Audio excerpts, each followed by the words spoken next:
வரை கூறும் இறை வசனங்களை அறை கூவும் இறை இல்லங்களின் இறையாண்மையை பறைசாற்றும் வசந்தம் டிவி வழங்கும் ரவுலத்துல் மஸ்ஜித் பள்ளிவாசல் பூஞ்சோலை நிகழ்ச்சியில் மீண்டும் உங்களை சந்திப்பதில் மிக்க மகிழ்ச்சி அடைகின்றோம். உங்கள் அனைவருக்கும் இஸ்லாத்தின் இனிய காணிக்கை உரித்தாகட்டும். அன்பு சலாம். அஸ்ஸலாமு அலைக்கும் வரஹ்மத்துல்லாஹி வபரகாத்துஹு. அல்லாஹு அக்பர், அல்லாஹு அக்பர், அல்லாஹு அக்பர், அல்லாஹு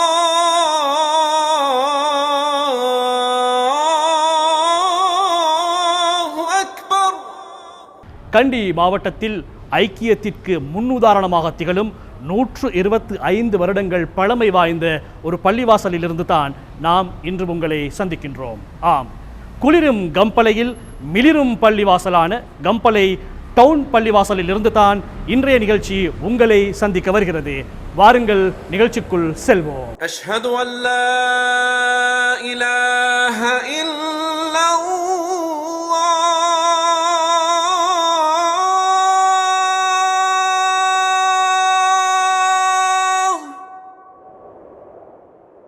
அஷ்ஹது அல்லா இலாஹ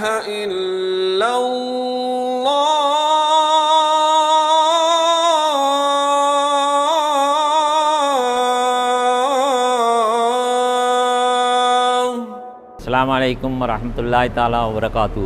அல்ஹம்துலில்லாஹ், இந்த சந்தர்ப்பத்தை ஏற்படுத்தி தந்த வசந்தம் டிவிக்கு முதலாவது எமது நிர்வாகம் தலைமைத்துவம் உட்பட நிர்வாகம் சார்பாகவும் எமது ஜமாத் சார்பாகவும் எங்களது ஊர் மக்கள் சார்பாகவும் ஜஸாக்குமுல்லா என்று நன்றியை முதல்ல தெரிவித்துக்கொள்ள கடமைப்பட்டுகிறேன். முதலாவதாக எமது பள்ளிவாசலுடைய சரித்திரம் 125 வருடங்கள் பூர்த்தியாகக்கூடிய நிலைமை இருக்கிறது. அல்ஹம்துலில்லாஹ், இந்த பள்ளிவாசலுடைய சரித்திரம் அநேகமானவர்களுக்கு தெரியாது. கம்பளை நகரை சுற்றி வர இருந்த அனைத்து மக்களும் இந்த பள்ளிவாசலை தாய்ப்பள்ளியாக கொண்டு பலதரப்பட்ட மக்கள் வாழ்ந்த இந்த பள்ளிவாசல் தலைமை பள்ளிவாசலாக அமைந்தது 1900 ஆண்டு, அதாவது 1900 வருஷத்தில் ஹிஜ்ரி ஆண்டு 1318 ஆண்டு இந்த பள்ளிவாசல் நிர்மாணிக்கப்பட்டது. இந்த கட்டடத்தில் பல சந்தர்ப்பங்களில் பல நிர்வாகிகள் ஒத்துழைத்து இந்த பள்ளிவாசலை கட்டடமாக அமைந்துள்ளது. இந்த சுற்றி வர இந்த முதலாவது இந்த பள்ளிவாசலுடைய அமைப்பு 3 பர்ச்சஸ் 4 பர்ச்சஸ் உள்ளுக்கு இந்த உள்பள்ளிவாசல் மாத்திரமே அமைந்தது. பள்ளிவாசல் 1922 ஆண்டு அந்த காலத்தில் வாழ்ந்த 3, 4, 5 குடும்பங்கள், பெரிய குடும்பங்கள் ஒன்று சேர்ந்து இப்படி ஒரு பள்ளிவாசல் அமைக்க வேண்டுமென்று கருத்து முன்வைத்து அதற்காக மானாச்சனா சையது அகமது என்பவர்களினால் இந்த பள்ளிவாசலுடைய இந்த உள்பட்டி காணியை வக்குஃப் செய்யப்பட்டது. இதில் கம்பளை பிரதேசத்தில் இருந்த அனைத்து மக்களும் ஒன்று சேர்ந்து இந்த பள்ளிவாசலை கட்டி செயல்பட்டு கொண்ட சந்தர்ப்பத்திலே அந்த காலத்தில் இருந்த 4 கூட்டங்கள் இருந்துச்சு. ஒன்று மானாச்சேனா கூட்டம், ஒன்று அத்தா கூட்டம், ஒன்று கேபி நாவூர் மீரா கூட்டம், ஒன்று உமர் பாட்சா கூட்டம். இந்த 4 கூட்டமும் அந்த ஊர் மக்கள் எல்லாத்தையும் ஒன்று சேர்த்து இந்த பள்ளிவாசலுக்கு ஒரு அமைப்பொண்டு அமைக்க வேண்டும் என்று 1922 ஆண்டு ஒரு பள்ளிவாசலுக்கு ஒரு ட்ரஸ்டி போர்டை நியமித்தார்கள். அதிலே முதலாவதாக மானாச்சேனா சையது அகமட் அவர்களும் அப்துல் கரீம் சாஹிபு என்பவரும் அவர்களையும், அடுத்ததாக ராவண்ணா ஹசன் அலி மரிக்கார், அடுத்ததாக மூனா சாவண்ணா சின்ன தம்பி, அடுத்தது உமர் பாட்சா, இவர்களை கொண்ட இந்த குழு ட்ரஸ்டியாக முதலாக நியமிக்கப்பட்டது. அதன் பிறகு இவர்கள் ஆலோசனை செய்து இந்த பள்ளிவாசலுக்கு ஒரு சட்டத்திட்டம் செய்ய வேண்டும், அதனை சரிவர நிரந்தரமாக செய்ய வேண்டும் என்ற அடிப்படையிலே 1922 ஆண்டு ஒரு சட்டத்தை நிர்மாணித்தார்கள். அந்த சட்டத்தின் பிரகாரம் இந்த பள்ளிவாசலுக்கு சேர்ந்த இந்த ட்ரஸ்டிமார்கள் சுன்னத் ஜமாத் அடிப்படையில் சேர்ந்த ட்ரஸ்டிமார்கள். அதிலே இந்த நான் இரண்டாவதாக கூறின இந்த சாய்பு என்பவர் ஹனஃபி மதுஹபை சார்ந்தவர். அந்த கட்டத்திலே அவர்கள் முடிவெடுத்தார்கள், இந்த ஹனஃபி மதுஹபையும் ஷாஃபி மதுஹப் மக்களும் ஒன்று சேர்ந்து இந்த பள்ளிவாசலுடைய நிர்வாகத்தை தொடர்ந்து கொண்டு போக வேண்டும் என்று ஒரு சட்டத்தை அமைத்து இன்று வரையும் எமது நிர்வாகம் செயல்படும் வரையும் அந்த சட்டம் செயல்பட்டு கொண்டு தான் இருக்கிறது. அதன் அடிப்படையில் அவர்கள் ஒரு சட்டத்தை அமைத்தார்கள். அந்த சட்டத்திலே முதலாவதாக அவர் கூறிய சட்டம் என்னன்னு கேட்டால், இந்த பள்ளிவாசலுக்கு சேர்க்கக்கூடிய அங்கத்தவர்கள் சுன்னத்து வல் ஜமாத் அடிப்படையிலே சேர்க்கப்பட வேண்டும் என்ற ஆணித்தரமான கருத்தை அவர்கள் தெரிவித்தார்கள். அந்த அடிப்படையில் பலதரப்பட்ட சட்டங்கள் உருவாக்கப்பட்டு இந்த பள்ளிவாசல் இன்று வரையும் அந்த 1922ஆம் ஆண்டு செயல்படுத்திய அந்த சட்டம் இன்று வரையும் இந்த பள்ளிவாசலில் நடைமுறையில் இருக்கின்றது. இதோடு இப்போ இருக்கக்கூடிய நிர்வாகிகளும் அதே சட்டத்தை பேணி பல தலைவர்கள் வந்தார்கள், சட்டத்தை மாற்ற முற்படவில்லை. பல அரசியல்வாதிகள் வந்தார்கள், பல தலைவர்கள் கல்விமான்கள் வந்தார்கள். ஒருத்தருமே இந்த சட்டத்தை திருத்தறதுக்கோ சட்ட திருத்தம் செய்யப்பட்ட 1959 சின்ன திருத்தம் ஒன்று செய்யப்பட்டது. அதுக்கு பிறகு 1989 சின்ன திருத்தம் ஒன்று செய்யப்பட்டது. 1939 ஒரு சின்ன திருத்தம் செய்யப்பட்டு இந்த சட்டத்தில் வேறு எதுவுமே இல்லாத வகையில் வக்ஃப் சபையும் இந்த சட்ட பிரகாரம் அவர்கள் ஏற்றுக்கொண்டு இருக்கின்றார்கள். இந்த சட்டத்திட்டத்துக்கு உட்பட்ட வகையில் இந்த பள்ளிவாசல் நடைபெறுகிறது. அதனைத் தொடர்ந்து இந்த பள்ளிவாசல் ஆரம்பிக்கக்கூடிய காலத்தில் சுற்றி வர எந்த பள்ளிவாசலும் இருக்கல. குறிப்பாக சொல்லப்போனால் உணம்புவ, கீரப்பன, சிங்காபிட்டிய, மரியாவத்த, ஜெயமாலபுர, சாலியாவத்த, கம்பலவெல, தெல்பிட்டிய இந்த பள்ளிவாசல் ஒன்றுமே இந்த சுற்றுவட்டாரத்தில் இருக்கிற அனைத்து ஜம்மிகளும் இங்கே ஜும்மாக்கு வருகை தரக்கூடிய சந்தர்ப்பம் இருந்தது. அந்த சந்தர்ப்பத்திலே பள்ளிவாசலுடைய இட நெருக்கடி போதாமையினால் கிட்டத்தட்ட 24.95% உள்ளுக்கு அமைந்திருக்கிற இந்த காணியை மானாச்சேனா செய்யது அகமது என்பவர் இந்த பள்ளிவாசலுக்கு அந்த காணியை அந்த வக்ஃப் செஞ்சாங்க. அந்த வக்ஃப் செஞ்சதுக்கு பிறகு காலத்துக்கு காலம் நிர்வாகிகள் மாறக்குள்ள இதில் திருத்தங்கள் செய்யப்பட்டு இந்த பள்ளிவாசல் இந்த நிலைமைக்கு அல்ஹம்துலில்லாஹ் கொண்டு வைக்கப்பட்டிருக்கு. அதே போன்று பள்ளிவாசல் இடம் நெருக்கடி காரணமாக பிற ஜமாத்தார்கள் எமது நிர்வாகத்துடைய அனுசரணையோடு நாங்கள் வேறு ஜமாத்துகள் பள்ளிவாசல்கள் ஏற்படுத்தி கொள்ளோம் என்று இன்றைக்கு நான் நேரத்தோடு கூறப்பட்ட அந்த பிரதேசம் அத்தனையும் பள்ளிவாசல்கள் நிர்மாணிக்கப்பட்டு எங்கள் ஜமாத்தில் இருந்தவர் அங்கத்தவர்கள் அவ்வளவு பேரும் பிரிந்து அந்தந்த பள்ளி நிர்வாகிகளாக அங்கே ஒரு நிர்வாகத்தை ஏற்படுத்தி செயல்படுகிறார்கள். அல்ஹம்துலில்லாஹ் எமது நிர்வாகத்திலே கிட்டத்தட்ட 850 குடும்பங்கள் இருக்கின்றது. 1200-1250 அங்கத்தவர்கள் இங்கே இருக்கின்றார்கள். இதனை கொண்டு அல்ஹம்துலில்லாஹ் இந்த நிர்வாகம் சிறப்பாக செயல்பட்டு கொண்டு இருக்கின்றது. இந்த பள்ளிவாசலுடைய வருமானத்துக்காக அந்த காலத்தில் இருந்த தனவந்தர்கள் யோசித்தாங்க, இந்த பள்ளிவாசல் கட்டுமானம் கட்டினா இந்த பள்ளிவாசலுடைய வருமானத்துக்கு என்ன செய்வதென்று அவருடைய சொந்த சொத்துகளில் எங்களுடைய கம்பளை நகர பசாரில் பல கடைகளும் பல காணிகளும் அவர்கள் வக்ஃப் செய்தார்கள்.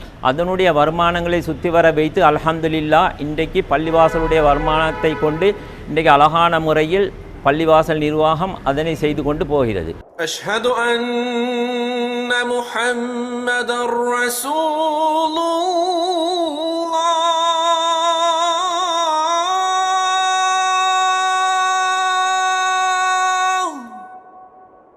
நமது பள்ளிவாசலில் 125 வருடங்களாக பழமை வாய்ந்த பள்ளிவாசலாக இருந்தாலும் கூட இன்று வரையிலே ஆரம்ப கால தென்னிந்தியாவில் வாழக்கூடிய இஸ்லாமிய பெருமக்கள் இந்த பகுதிக்கு வந்து தொழில்துறைகளை உருவாக்கி அதனூடாக பள்ளிவாசலுடைய அந்த அமைப்பை உருவாக்கி இந்த பள்ளிவாசல் இன்று வரை நடந்து முடிந்த ஹஜ்ஜு பெருநாள் வரை ஹனஃபியாக்களுக்கு தனியாக தொழுகையும் ஷாஃபியாக்களுக்கு தனியாக தொழுகையும் நடைபெறக்கூடிய இந்த நாட்டிலே இருக்கக்கூடிய ஒரே ஒரு பள்ளிவாசல் என்று சொன்னால் அது கம்பளை டவுன் ஜும்மா மஸ்ஜிதாக இருக்கும் என்பது ஒரு ஆணித்தரமான விடயமாக நான் பார்க்கின்றேன். எனவே அந்த விடயத்துக்கு சொந்தக்காரர் என்று சொல்லும்போது எங்களுக்கும் சற்று ஒரு மகிழ்ச்சியும் பெருமையாக இருக்கிறது. அது மட்டும் இல்லாமல் இந்த பள்ளிவாசலை இதுக்கு முன்னால் பரிபாலனம் செய்த பல தலைவர்கள் பல அற்புதமான பெருமக்கள்லாம் இப்பொழுது எங்களை விட்டு பிரிந்திருக்கிறார்கள், மருகங்களாக மாறியிருக்கிறார்கள். அவர்கள் இந்த நல்ல வேலையை அன்போடு நாங்கள் ஞாபகப்படுத்திக் கொள்கின்றோம். அதுபோல தற்சமயம் இருக்கக்கூடிய இந்த நிர்வாகம் ஒரு சிறப்பான தலைமைத்துவத்தின் கீழ் மிக அழகாக தலைவர், உபத்தலைவர், அதுபோல ட்ரஸ்டிமார்கள், பொருளாளர், செயலாளர்கள் என்று அந்த அமைப்பு மிக சிறப்பாக நடைபெறுவதையும் நான் மிக சந்தோஷமாக இங்கே பதிவு செய்ய ஆசைப்படுகின்றேன். வசந்தம் தொலைக்காட்சி ஊடாக இந்த ரவுலத்துல் மஸ்ஜித் என்று சொல்லக்கூடிய இந்த மகுடம் ஒரு அற்புதமான மகுடமாக நான் பார்க்கின்றேன். விடைபெறுகின்றேன். வாஹிர் தஅவானா அனில் ஹம்துலில்லாஹி ரப்பில் ஆலமீன். வஸ்ஸலாமு அலைக்கும் வரஹ்மத்துல்லாஹி வபரகாத்துஹு. வசந்தம் டிவியின் ரசிகர்கள், ரவுலத்துல் மஸ்ஜித் பள்ளிவாசல் பூஞ்சோலை நிகழ்ச்சியை பார்த்து கொண்டிருக்கின்றீர்கள். இன்றைய எமது நிகழ்ச்சி கம்பளை டவுன் ஜும்மா பள்ளிவாசலில் இருந்து உங்களை சந்திக்கிறது. அடுத்து நிகழ்ச்சியில் கலந்துரையாடல் பகுதி. இன்று மிக முக்கியமான ஒரு தலைப்பிலே எமது கலந்துரையாடல் இடம்பெறவிருக்கிறது. இந்த தலைப்புக்கும் நாங்கள் இருக்கின்ற இடத்திற்கும் நெருங்கிய தொடர்பு இருக்கிறது. மிகவும் பொருத்தமான ஒரு இடத்திலிருந்து தான் மிக பொருத்தமான ஒரு தலைப்பிலே நாங்கள் கலந்துரையாட இருக்கின்றோம். தலைப்பு என்ன என்று சொல்லுவதற்கு முன்னர் கலந்துரையாடலுக்காக வருகை தந்திருக்கின்றார் இந்த பள்ளிவாசலினுடைய பேஷ் இமாம் அஷேக் ரில்வான் மிஸ்பாஹி அவர்களை நாங்கள் அன்போடு வரவேற்கின்றோம். அஸ்ஸலாமு அலைக்கும் வரஹ்மத்துல்லாஹி வபரகாத்துஹு. ஹஸ்ரத் அவர்களே. வலைக்கும் அஸ்ஸலாம் வரஹ்மத்துல்லாஹி வபரகாத்துஹு. உண்மையில் ஹசரத் அவர்களே, இந்த கம்பளை நகரை பொறுத்தவரைக்கும் ஆண்டாண்டு காலமாக, நீண்ட காலமாக சகல இன மக்களும் ஐக்கியமாகவும் ஒற்றுமையாகவும் நல்லிணக்கத்தோடும் வாழுகின்ற ஒரு சிறந்த ஒரு பூமி, சிறந்த ஒரு மண். அந்த மண்ணிலிருந்து நாம் நல்லிணக்கம் தொடர்பிலேயே கலந்துரையாட இருக்கின்றோம். குறிப்பாக இஸ்லாம் கூட இந்த ஒற்றுமை, ஐக்கியம், நல்லிணக்கம் தொடர்பில் அதிகளவாக வலியுறுத்துகிற ஒரு மார்க்கமாக இருக்கிறது. என்னுடைய முதலாவது கேள்வி என்னவென்று சொன்னால், இந்த நல்லிணக்கம் என்கின்ற விடயத்தை அல்லது ஐக்கியம் என்கின்ற விடயத்தை இஸ்லாம் எந்த கண்ணோட்டத்தோடு பார்க்கிறது? பிஸ்மில்லாஹிர் ரஹ்மானிர் ரஹீம். அல்ஹம்துலில்லாஹ் வஸ்ஸலாத்து வஸ்ஸலாமு அலா ரசூலில்லாஹ் அம்மா பஅத். பொதுவாக மார்க்கம், இஸ்லாம் மார்க்கம் எங்களுக்கு ஒத்துமையை வலியுறுத்தி அதிகமான விஷயங்களை எங்களுக்கு படித்து தந்து கொண்டு இருக்குது. குர்ஆனில் அல்லாஹு தாலா முஸ்லீம் சமூகத்துக்கும் ஒற்றுமையை பற்றி, ஒற்றுமையாக இருக்கணும், பிரிஞ்சிடக்கூடாது என்று வலியுறுத்துறதோட ஏனைய மக்களோடையும் இன மத பேதமின்றி எல்லாத்தோடையும் எப்படி நடந்து கொள்ளணுன்ற விஷயங்களை குர்ஆன் தெளிவாகவே எங்களுக்கு சொல்லி தந்திருக்குது. ஒற்றுமை இல்லாத தன்மையை குர்ஆன் சில இடங்களில் சொல்லி இருக்குது. தனக்கு வரக்கூடிய பிரச்சனைகள், கஷ்டங்கள், சமூகத்துக்கு வரக்கூடிய பிரச்சனைகள், கஷ்டங்கள், இன்ப துன்பங்கள் வரக்கூடிய நேரத்தில் தன்னையும் சமூகத்தையும் பாதுகாத்து கொள்றதுக்கு தான் ஒரு தற்காப்பை சொல்லி தந்திருக்கிறதே தவிர, மற்றபடி ஒற்றுமை, சாந்தி, சமாதானம் இப்படி வார்த்தைகளை குர்ஆன் 133 தடவைகளுக்கு மேலால் எங்களுக்கு வலியுறுத்தி சொல்லியிருக்குது. அப்படியல்லாமல் இந்த யுத்தம், போர்கள், விட்டு கொடுக்காம பிடிச்சி கொள்ளணும், இதை மாதிரி விஷயங்களை ஒரு 6 இடத்துல தான் மேலோட்டமாக சொல்லியிருக்குது. அப்போ மார்க்கம்னு சொல்லக்கூடிய நேரத்தில் அல்லாஹு தாலா குர்ஆனில் சொல்கிறான், யா ஐயுஹன்னா சுத்தகு ரப்பக்குமுல்லதி ஹலகக்கும் மின் நஃப்ஸின் வாஹிதா. நீங்கள் யாராக இருந்தாலும் சரி, எந்த தேசத்தில் வாழக்கூடிய மக்களாக இருந்தாலும் சரி, எப்படி இருந்தாலும் சரி, நீங்கள் எல்லாரும் ஒரு தாய் மக்கள் என்பதை குர்ஆன் சொன்னதுக்கு பின்னால் இதை தாண்டி எங்களுக்கு ஒத்துமையை வலியுறுத்துறதுக்கு வேலை குர்ஆன் ஆயத்தொண்டு தேவை.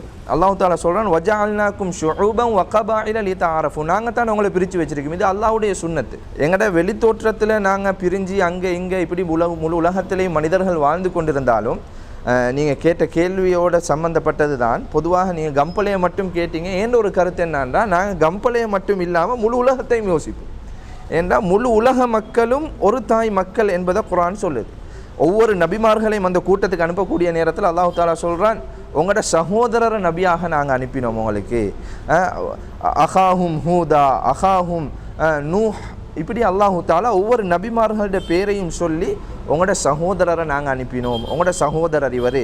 நீங்கள் அந்த நபிக்கு அல்லாஹு தாலா நபித்துவத்தை கொடுத்து, இஸ்லாத்தை கொடுத்து, கலிமாவை கொடுத்து, அந்த நபியை ஒரு நேர்வழியில் நடத்தி தன்னுடைய சமூகத்தை எடுத்துக்கொண்டு போங்கொண்டு கொடுத்தாலும், அவர்களோடு இருக்கக்கூடிய ஏனைய மார்க்கங்களை பின்பற்றக்கூடிய மக்களையும் அல்லாஹு தாலா விட்டுவிட சொல்லலை. எல்லாத்தோடையும் சேர்ந்து தான் நீங்கள் போகணும் அப்படின்ற விஷயத்தை முன்னால் வாழ்ந்த நபிமார்கள், ரசூலுல்லாஹ் ஸல்லல்லாஹு அலைஹி வஸல்லம் அவங்களுக்கு, அவங்களோட உம்மத்தாகி எங்களுக்கு குர்ஆன் நிறைய இடங்களில் படித்து தந்திருக்குது. நபிமார்கள், சஹாபாக்கள், ரசூலுல்லாஹ் ஸல்லல்லாஹு அலைஹி வஸல்லம் அவங்களும் தான், சஹாபாக்களும் தான் இந்த வாழ்க்கையை எங்களுக்கு முன்மாதிரியாக வாழ்ந்து காட்டிட்டு போய்த்திருக்கிறோம்.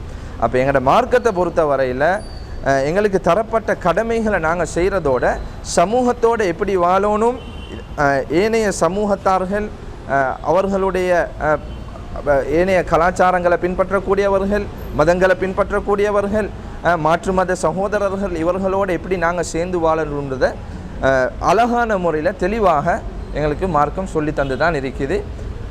மார்க்கத்தை பொறுத்த வரையில் ஒற்றுமையிலிருந்து எப்போ நீங்கள் பிரிஞ்சு போவீங்களோ, உங்களோட பொருளாதாரம், உங்களோட ஐக்கியம், உங்களோட பொதுநல வேலைகள், சமூக சீர்திருத்தங்கள், இது எல்லாத்திலிருந்தும் ஒரு பின்தங்கிய சமூகமாக அந்த சமூகம் மாறுன்றதையும் வரலாறுகளின் மூலமாக எங்களுக்கு விளங்கிக் கொள்ளக்கூடியதாக இருக்குது. குர்ஆன் சொல்கின்ற இந்த விடயம், அனைவரும் ஒரு தாயின் மக்கள் என்று குர்ஆன் சொல்கின்ற விடயத்தை நபிகள் நாயகம் ஸல்லல்லாஹு அலைஹி வஸல்லம் அவர்கள் பிராக்டிக்கலாக, அதாவது பிரயோக ரீதியாக வாழ்ந்து காட்டியிருக்கிறார்கள். என்னுடைய அடுத்த வினா என்னவென்று சொன்னால், நபி அவர்களுடைய காலத்திலே இந்த நல்லிணக்கம் தொடர்பாக அவர்கள் எவ்வாறு முன்மாதிரியாக வாழ்ந்து காட்டியிருக்கின்றார்கள் என்ற விளக்கத்தை எங்களுடைய ரசிகர்களுக்கு தர முடியுமா? பொதுவாகவே ரசூலுல்லாஹ் ஸல்லல்லாஹு அலைஹி வஸல்லம் அவர்களுடைய முழு வாழ்க்கையும் எங்களுக்கு முன்மாதிரி தான்.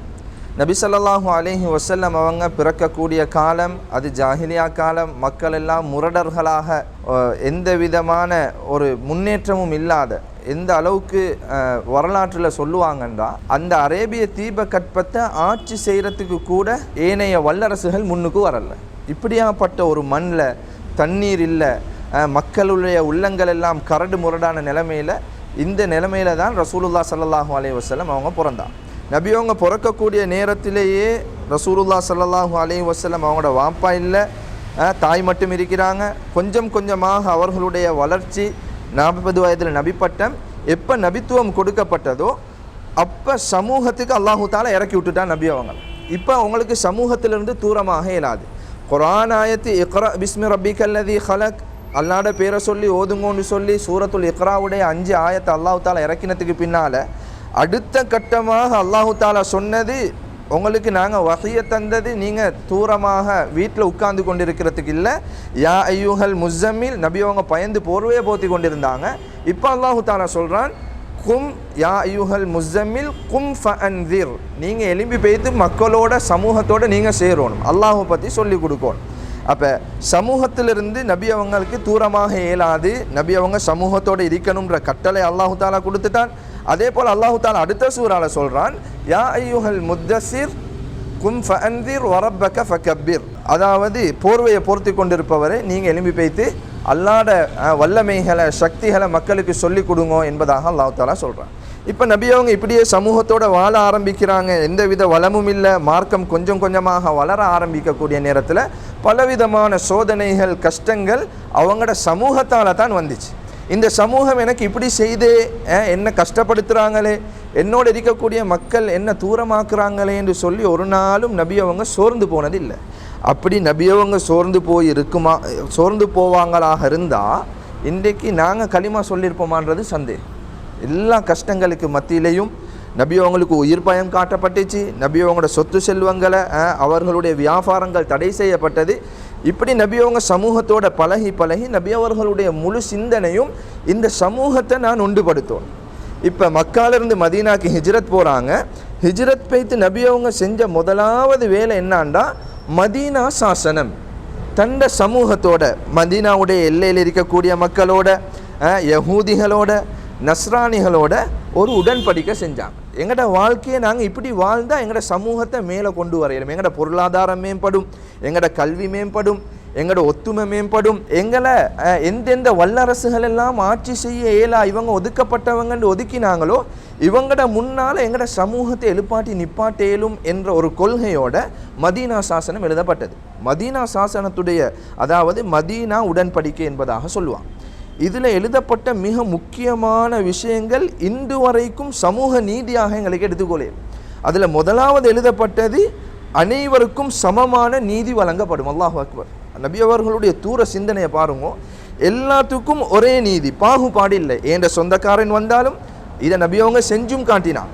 ஒரு சஹாபி களவெடுத்துட்டாரு, உசாமா ரலியல்லாஹு அவங்கள பேச அனுப்புகிறாங்க. களவெடுத்தா எங்களுக்கு தெரியும் மார்க்கத்துடைய ஒரு கடுமையான ஒரு தண்டனை ஒன்று இருக்குது. இப்போ இந்த தண்டனை நிறைவேற்றப்படக்கூடிய நேரத்தில் நபி ஸல்லல்லாஹு அலைஹி வஸல்லம் அவங்கள்ட்ட பரிந்து பேசுகிறதுக்காக உசாமா ரலியல்லாஹு அன்ஹு அவங்கள அனுப்புகிறாங்க.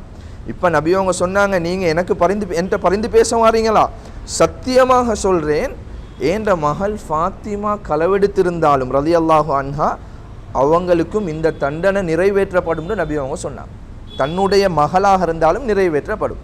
இதனால் சமூகத்துடைய நீதி சமமானதாக கொடுக்கப்பட்டது. இதனால் மக்கள் விரும்பினாங்க, நாங்கள் எல்லோரும் ஒன்று சேருவோம். அதே போல் எங்களோட தாய் நாட்டுக்கோ அல்லது எங்களோட தேசியத்துக்கோ பாதுகாப்புக்கு அச்சுறுத்தல் வரக்கூடிய நேரத்தில் நாங்கள் எல்லாரும் ஒத்துமையாகும். நான் வேறு நீங்கள் வேறு, நாங்கள் எல்லாரும் இந்த பக்கத்தில் இருப்போம் நீங்கள் இந்த பக்கத்தில் இருப்போம், இப்படி பிரிவோமாக இருந்தால் எங்களுக்கு இந்த சமூகத்தை கட்டி எழுப்ப போகும்.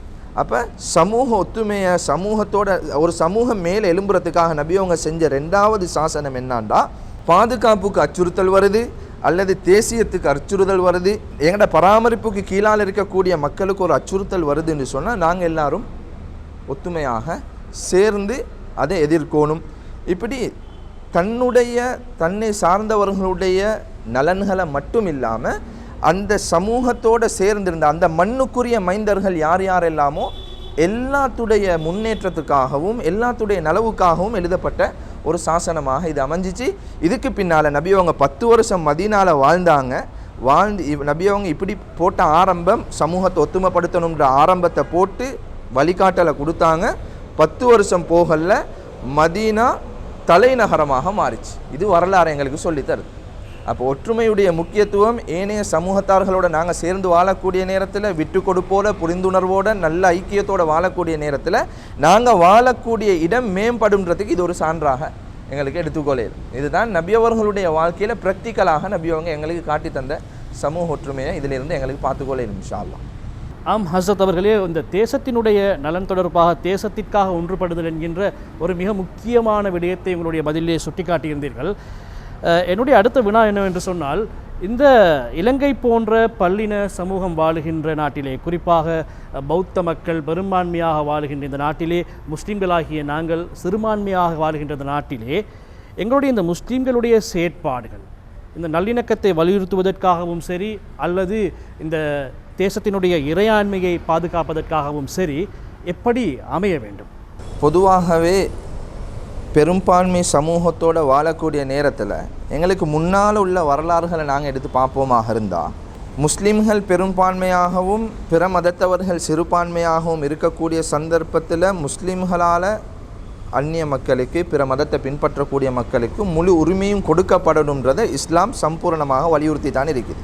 எந்த அளவுக்கு ஹதீஸ் வலியுறுத்துதுன்னு சொன்னால், முஸ்லீம்கள் வாழக்கூடிய நாட்டில் திம்மியாக, அதாவது சிறுபான்மையாக வாழக்கூடிய ஒரு மனிதனுக்கு அவனுடைய உரிமை மீறல் நடக்குமாக இருந்தால், அது தனிப்பட்ட முறையிலாக இருந்தாலும் சரி, ஆட்சி முறையில் இருந்தாலும் சரி, நீதியில் இருந்தாலும் சரி, நிதியில் இருந்தாலும் சரி, எந்த விதத்திலையும் அவனுடைய உரிமை மீறப்படுமாக இருந்தால் நபி ஸல்லல்லாஹு அலைஹி வஸல்லம் அவங்க சொன்னாங்க, கியாமத்துடைய நாளையில் அவருக்கு எதிராக நான் வாதாடுவேன் என்பதாக சொன்னாங்க. அப்போ முஸ்லீம்கள் பெரும்பான்மையாகவும் பிற மதத்தவர்கள் சிறுபான்மையாகவும் வாழக்கூடிய இடத்துல முஸ்லீம்களுக்கு உரிமையை கொடுக்க சொன்னதை போல, மார்க்கம் எங்களுக்கு நீங்கள் பிற மதத்தவர்கள் பெரும்பான்மையாகவும் நீங்கள் சிறுபான்மையாகவும் இருக்கக்கூடிய நேரத்தில் நீங்கள் எப்படி நடந்து கொள்ளணும் அப்படின்ற விஷயத்தை வலியுறுத்தி தான் இருக்குது, சொல்லி தந்து தான் இருக்குது. மார்க்கம் எந்த குறையும் எங்களுக்கு சொல்லலை. பொதுவாக நாங்கள் வாழக்கூடிய நேரத்தில் அவர்களுடைய இடத்திலிருந்து நாங்கள் சிந்திக்க கடமைப்பட்டிருக்கிறோம். எங்களுடைய சில இபாதாத்துகள் அவர்களுடைய பாவங்களாக கருதப்படும். நாங்கள் செய்யக்கூடிய சில இபாதத்துகள் எங்களுடைய அதானாக இருக்கலாம், அல்லது பிராணி அறுப்புகளாக இருக்கலாம், அல்லது எங்களுடைய நடவடிக்கைகளாக இருக்கலாம். எங்களுக்கு அது இபாதத் அல்லாஹ்விடத்தில் மிகப்பெரிய நன்மைகளை கொண்டு வந்து சேர்க்கக்கூடிய கடமைகளாக இருக்கும். ஆனால் அவர்களுடைய பார்வையில் அது ஒரு பாவமான காரியமாக இருக்கும். அப்போ இதை மாதிரி காரியங்களை என்னுடைய ஒரு கருத்து என்னான்டா, எங்களுடைய இபாதத்துகள் எங்களுக்கும் எங்களை ரப்போடையும் சம்மந்தப்பட்டது. இதை நாங்கள் பகிரங்கப்படுத்தக்கூடாது. நாங்கள் எந்த அளவுக்கு எங்களோட ரப்போட தொடர்பாக இருக்கிறோம் என்பது எங்களுடைய உள்ளங்களுக்கு தெரியும். அதனால் எங்களோட குறிப்பாக எங்களோட மத வழிபாடுகள் சம்பந்தமாக, நான் மஸ்ஜிதில் இருக்கிறதுனால சொல்கிறேன், எங்களோட மத வழிபாடுகள், இறை வணக்கங்கள், இது எல்லாத்தையும் நாங்கள் அமைதியான முறையில் கையாளுறதின் மூலமாக ஏற்படக்கூடிய மிகப்பெரிய பிரச்சனைகள்லேருந்து எங்களுக்கு தவிர்த்து கொள்ளையிலும். அதே போல் குறிப்பாக சமூக நலண்டு வரக்கூடிய நேரத்தில் பாடசாலை விடயங்களாக இருக்கலாம், அதே போல் வைத்தியசாலையுடைய விடயங்களாக இருக்கலாம், அல்லது பொது வேலைகள், சிரமதானங்கள், இந்த மாதிரி காரியங்களில் அரசாங்க வேலைகள், பொதுவாக அரசாங்கம் ஒரு அறிவித்தலை கொடுக்குறாங்க, நீங்கள் இந்த வேலைகளை செய்யுங்க, உங்களுக்குள்ளால் செஞ்சுக்கோங்கன்னு சொல்லி, இதை மாதிரி கட்டங்களில் சிறுபான்மையாக வாழக்கூடிய நாங்கள் நாட்டுப்பற்றோட நல்ல முறையில் முழு ஒத்துழைப்பையும் அவங்களுக்கு வழங்குறதுக்கு கடமைப்பட்டிருக்கிறோம். அப்படி வழங்குவோமாக இருந்தால் சரியான முறையில் நாட்டுடைய இறையாண்மை, அதே போன்று பெரும்பான்மையாக வாழக்கூடிய சமூகத்தார்கள் எந்த வழியில் போகிறாங்களோ, குறிப்பாக ஒன்று சொல்லணும், மார்க்கத்துக்கு ஷரியத்துக்கு மாற்றம் இல்லாத முறையாக இருக்கும். எந்த உயிர் போனாலும் ஷரியத்திலிருந்து எங்களுக்கு தூரமாக இயலாது. ஷரியத்துக்கு மாற்றம் இல்லாத பொதுநல காரியங்களில் எங்களை சம்பூரணமாக அந்த சந்தர்ப்பங்களில் ஈடுபடுத்துறது. அதே போல் அவர்களுடைய விழாக்கள், அவர்களுடைய கொண்டாட்டங்கள், அவர்கள் செய்யக்கூடிய காரியங்களை பகிரங்கமாக குறை சொல்லக்கூடாதுன்னா எங்களுக்கு விருப்பமில்லாததாக இருக்கலாம். அதே போல் அவர்களுடைய கொண்டாட்டங்களாக இருக்கலாம், மார்க்கத்துக்கு எங்களோட ஷரியத்துக்கு மாற்றம் இல்லாத விஷயங்களில் நாங்கள் அவங்கள கலந்து கொள்வது, அதே போல் எங்களோட மத வழிபாடுகள், கொண்டாட்டங்கள் அவங்கள சேர்த்துக்கொள்வது.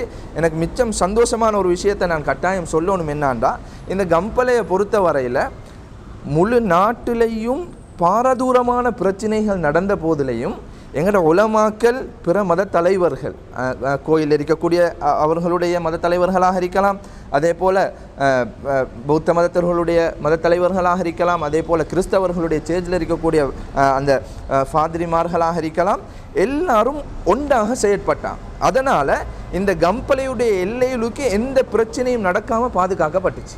நிறைய இடங்களில் பெரிய அச்சுறுத்தல்கள் இருந்தாலும் இந்த கம்பளையை பொறுத்தவரையில் இந்த மத தலைவர்கள் ஒன்றுபட்டதுனால அந்த சமூகத்தை சரியான முறையில் வழிகாட்டக்கூடியதாக அது அமைஞ்சிச்சு. அப்போ நாங்கள் எங்களுடைய கொண்டாட்டங்களில் அதே போல் அவர்களுடைய கொண்டாட்டங்களில் நாங்கள் கலந்து கொள்வது ஷரியத்துக்கு மாற்றம் இல்லாத முறையில் எங்களோட வழிபாடுகள், எங்களோட தன்மைகள், எங்களோட கடமைகள் எப்படி இருக்குதுன்றதை அவங்கள நாங்கள் கூட்டிகிட்டு வந்து காட்டுறது, அவர்களுடைய பிள்ளைகளை கூட்டிகிட்டு வர்றது, பேசுகிறது, கதைச்சிறது, நல்ல முறையில் அவர்களோட நடந்து கொள்வது, இது மாதிரி விஷயங்களின் மூலமாக பிற்காலத்திலையும் பிரச்சனை வராமல் தடுத்துக்கொள்ளையிலும். அதே போல் எங்களோட நடத்தையின் மூலமாக சரியான முறையில் எங்களை அறியாதவர்கள் கூட எங்களை அறிஞ்சு கொள்றதுக்கு ஒரு வாய்ப்பாக இது இருக்குதுன்றதை நான் சொல்லிக்கொள்வேன். ஆம் ஹசரத் அவர்களே, நல்ல ஒரு விடயத்தை சொல்லியிருந்தீர்கள். சிறுபான்மையாக முஸ்லீம்கள் வாழ்கின்ற நாட்டிலே எப்படி பெரும்பான்மை சமூகத்தோடு ஒன்றி போக வேண்டும் என்கின்ற விடயத்தை சொல்லியிருந்தீர்கள். அதில் இன்னொரு விஷயமும் இருக்கிறது. பெரும்பான்மை மக்கள் சிறுபான்மையாக வாழ்கின்ற முஸ்லீம்கள் மீது சந்தேகம் எழாத வகையிலும் நாங்கள் நடந்து கொள்ள வேண்டும்.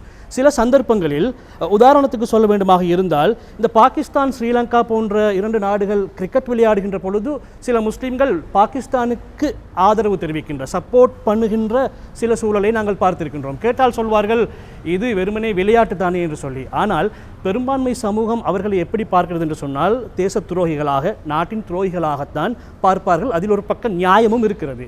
இப்படியான செயற்பாடுகள் உண்மையிலே சரியானது தானா?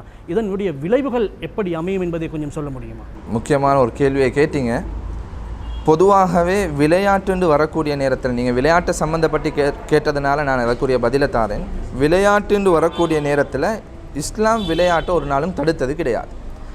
விளையாட்டு மார்க்கத்துக்கு முரணாக இல்லாமல் அது சூதுடைய நிலைமையில் அல்லது காசு அல்லது ஏமாற்று இது இல்லாத நிலைமையில் தன்னுடைய உடம்பை பலப்படுத்தி கொள்றதுக்கு அல்லது தன்னுடைய சமூகத்தையோ அல்லது தன்னுடைய குடும்பத்தார்களையோ பாதுகாத்து கொள்றதுக்கான ஒரு தற்காப்பு கலை, இதை போல விஷயங்களை இஸ்லாம் உண்மைக்குமே வலியுறுத்தி இருக்குது. அப்படி அல்லாமல் இந்த விளையாட்டுகளை தான் விளையாடணுமே தவிர பிறர்கள் விளையாடுறதை பார்த்து நாங்கள் ரசிக்கிறது இது ஒரு சந்தர்ப்பத்தில் கூடும் என்பதாக இருக்கலாம். அதல்லாமல் பைத்தியக்காரத்தனமான ஒரு ரசனை, நேரங்காலங்களை வீணாக்கி தொழுகைகளை வீணாக்கி அதுகளை பார்த்து கொண்டு இருக்கிறதுனால எங்களுக்கு எந்த பிரயோசனமும் கிடைக்கிறதில்லை. இது நேரத்துடைய ஒரு வீண் விரயம்னு தான் என்னால் சொல்லேலும். அதுவும் இல்லாமல் பொதுவாக நாங்கள் இலங்கை நாட்டில் இருக்கக்கூடிய எங்களுடைய உள்ளத்தில் பாகிஸ்தான் வீரர்களாக இருக்கலாம் அல்லது வேறு நாடுடைய வீரர்களாக இருக்கலாம், கலிமா சொன்னவர்கள் என்பதாக சொல்லி நாங்கள் அவர்களை ஆதரிக்கிற ஒரு தன்மை ஒன்று இருக்குது. அவங்க முஸ்லீம்கள், இங்கே இருக்கக்கூடியவர்கள் பிற மதத்தவர்கள் என்ற ஒரு காரணத்தை தான் இவங்க முன்னுக்கு வைப்பாங்க. அதெல்லாமல் வேறு காரணம் உண்டு இவங்கள்ட்ட இல்லை. நாட்டுடைய ஒரு ஐக்கியத்தை உருவாக்கணும்னு சொல்லக்கூடிய நேரத்தில் நாங்கள் எங்களோட தலைப்பு ஒற்றுமைன்றதுனால நான் சொல்கிறேன், நாட்டுடைய அந்த ஒற்றுமை சீர்குலைக்கப்படுமாக இருந்தால் எங்களுடைய இந்த செயற்பாடுகளின் மூலமாக நாங்கள் இலங்கை நாட்டுக்கு இருந்து கொண்டு பகிரங்கமாக பாகிஸ்தானுடைய வெற்றியை கொண்டாடுவதன் மூலமாக ஒரு பிரச்சனை வருமாக இருந்தால் இவரின் மூலமாக ஏற்படக்கூடிய இந்த பிரச்சனை இவருக்கு மிகவும் பாரதூரமாக அமையும் கியாமத்துடைய நாளையில். ஒரு சமூகத்தையே குழப்புறார். நபி அவங்க சொன்னாங்க, நீங்கள் ஒரு வார்த்தை பேசுகிறண்டா கூட உங்களுடைய நாவுகளை பாதுகாத்து கொண்டிருங்க. ஒரு வார்த்தை பேசுகிறது மற்ற மக்களுக்கு பிரயோசனமாக இருக்குமாக இருந்தால் நீங்கள் அந்த வார்த்தையை பேசுங்க, அப்படி இல்லைண்டா மௌனமாக இருங்க. இப்போ இவர்களுடைய கொண்டாட்டங்கள், இவர்களுடைய வார்த்தை பிரயோகங்கள், இப்னு மஸ்ஊத் ரலியல்லாஹு அன்ஹு அவங்க சொல்கிறாங்க, அல் பலாஉ முஅக்கலும் பில் லிசான், உங்களுக்கு வரக்கூடிய சோதனைகள் உங்களோட நாவோட கொழுவப்பட்டிருக்குது. எங்களோட நாவு எங்களோட செயற்பாடுகளின் மூலமாகத்தான் பிரச்சனைகள் உருவாகிறதுக்கு காரணமாக இருக்குது. இப்படி இருக்கக்கூடிய நேரத்தில் இந்த விளையாட்டோட சம்பந்தப்பட்டு பொதுவாகவே அதை பார்க்குறதின் மூலமாக நேர காலம் வீண் விரயமாகுது. அது யாரோ விளையாண்டு கொண்டிருக்கிறாங்க காசு பணத்துக்கு, அதுக்கு பின்னால் என்ன நடக்குதுன்றது கூட எங்களுக்கு தெரியாது. அது மிகப்பெரிய சூதாக கூட அமைஞ்சிருக்கும். அது எங்களுக்கு தெரியும். இந்த விளையாட்டுடைய பின்னணிகள் எல்லாம் யாருக்கும் தெரியாத நிலைமையில் இல்லை யாரும். இப்படி இருக்கக்கூடிய நேரத்தில் நாங்கள் இப்படி சப்போர்ட் பண்ணுறதுனால எங்களுக்கு ஒரு ஆசை ஒன்று இருக்குது. உண்மையிலே களிமா சொல்லக்கூடிய மக்கள், தொழக்கூடிய மக்கள், அவர்கள் வெத்தினா எங்களுக்கு உள்ளத்துக்கு சந்தோஷம்டா, அந்த சந்தோஷத்தை நாங்கள் உள்ளத்தோடு வச்சுக்கொள்ளும். அப்படியெல்லாம் இதை கொண்டாட்டங்களாக பட்டாசுகளை வெடித்து கேக்கை வெட்டி அல்லது எல்லாத்தையும் ஒன்று கூட்டி ஒரு கொண்டாட்டமாக மாற்றக்கூடிய நேரத்தில் நாட்டுள்ளுக்கு பிரச்சனை வருமாக இருந்தால் இவர் இந்த ஒத்துமையை சீர்குலைக்கிறாரு, இவர் ஒரு தவறை செஞ்சு கொண்டிருக்கிறான்றது தான் என்னுடைய கருத்தாக இருக்குது. பொதுவாக ஒரு சமூகத்துடைய நலனை கருதக்கூடிய நேரத்தில் ஒரு நன்மையான காரியம் வருவதன் மூலமாக சமூகம் சீர்குலையமாக இருந்தால் மார்க்கத்துடைய ஃபத்வாவுடைய சட்டம் அதுதான். ஒரு நன்மையான காரியத்தை செய்றீங்க, இதனால் சமூகத்துள்ளுக்கு பிளவு வரும்னா அந்த நன்மையான காரியத்தை நாங்கள் செய்யக்கூடாது. மார்க்கம் எங்களுக்கு இது தான் வழிகாட்டுது.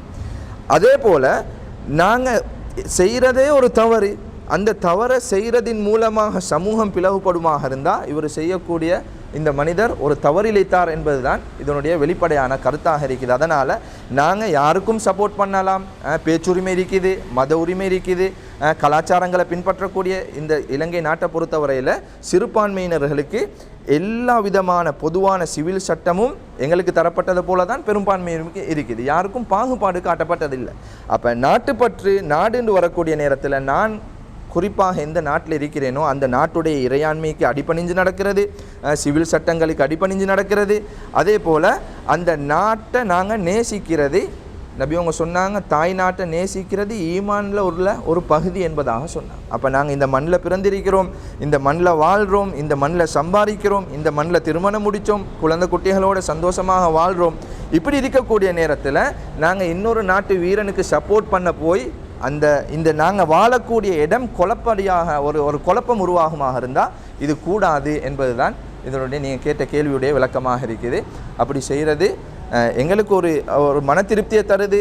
அவர் தொழக்கூடிய மனிதன் அல்லது களிமா சொன்னவர், அவரை நாங்கள் சப்போர்ட் பண்ணுவோம், நாங்கள் சப்போர்ட் பண்ணிவிட்டு பேசாமல் இருக்கணும். இதை வெளியில் காட்டுறது கூடாது என்பது தான் பொதுவான கருத்தாக இருக்குது. நல்லது ரசிகர்களை, நாங்கள் இவ்வளவு நேரமும் ஒரு முக்கியமான கலந்துரையாடலை மேற்கொண்டிருந்தோம். கம்பளை டவுன் ஜும்மா பள்ளிவாசலினுடைய பேஷிமாம் அஷேக் ரில்வான் மிஸ்பாஹி அவர்கள் கலந்துரையாடலிலே கலந்து கொண்டு மிகவும் பெருமதி வாய்ந்த கருத்துக்களை தெரிவித்திருந்தார். அவருக்கு வசந்தம் டிவி சார்பாக நாங்கள் எங்களுடைய நன்றிகளை தெரிவித்துக் கொள்கின்றோம். ஜஸாக்கல்லாஹு ஹைரன் ஹஸ்ரத் அவர்களே. பாரக்கல்லாஹு லக்கும். வலைக்கும் அஸ்ஸலாம் வரஹ்மத்துல்லாஹி வபரகாத்துஹு. இருள் நீக்கி அருள் பரப்பி மறுமை வாழ்வுக்கு வழிகாட்டும் பள்ளிவாசல்களின் பெருமைகளை முழு உலகுக்கும் வெளிக்காட்டும் வசந்தம் டிவி வழங்கும் ரவுலத்துல் மஸ்ஜித் பள்ளிவாசல் பூஞ்சோலை நிகழ்ச்சியை பார்த்து கொண்டிருக்கின்றீர்கள். இந்த அளவோடு நாம் இன்றைய நிகழ்ச்சியை நிறைவு செய்கின்றோம். இன்ஷா அல்லாஹ் அடுத்த வாரம் இன்னும் ஒரு பள்ளிவாசலில் இருந்து உங்களை சந்திக்கும் வரை அன்பு சலாம் கூறி விடைபெற்றுக் கொள்ளும் நான் உங்கள் நண்பன் அஃபாஸ் முகமது. அஸ்ஸலாமு அலைக்கும் வரஹ்மத்துல்லாஹி வபரகாத்துஹு.